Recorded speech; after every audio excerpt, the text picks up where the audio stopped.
Hi, my name is Rowan, and in this video I'm going to walk you through some of the basics of Adobe Audition. If you're just starting out with this program, don't worry, I'll show you how to record your own audio, work in multi-track view, and use effects to improve your sound. Let's get started. First, I will show you how to configure and choose which audio device you want to use. Hover over Edit, go down to Preferences, then click on Audio Hardware. Then on Default Input select what microphone you want to be using.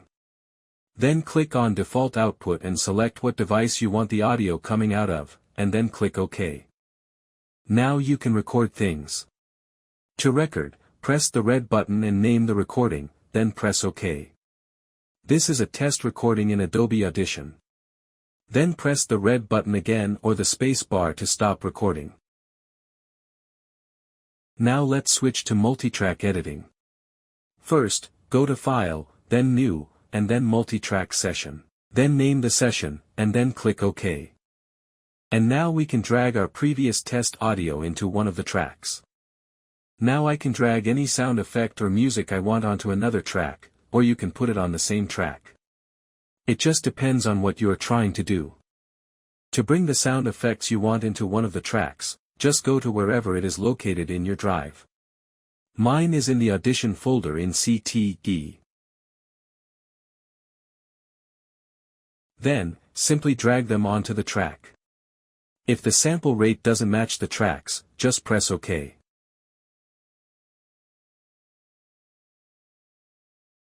Now everything should look something like this.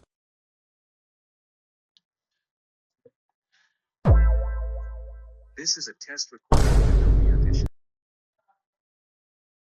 Now we can add effects, like reverb. To add reverb, just go to the track you want to add reverb to, then click the FX button here. Then you can click on this arrow, go to reverb, and then choose what type of reverb you want. If this message pops up, just click OK. You don't really need to mess around with the curves and specific settings of the reverb, so just click the X at the top right. Now you have reverb. I think it sounds great. This is a test recording in Adobe Audition.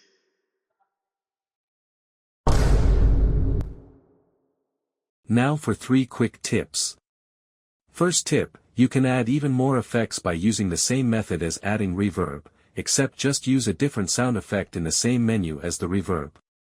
Second tip is that you can easily load your previous multi-track sessions just by double-clicking it.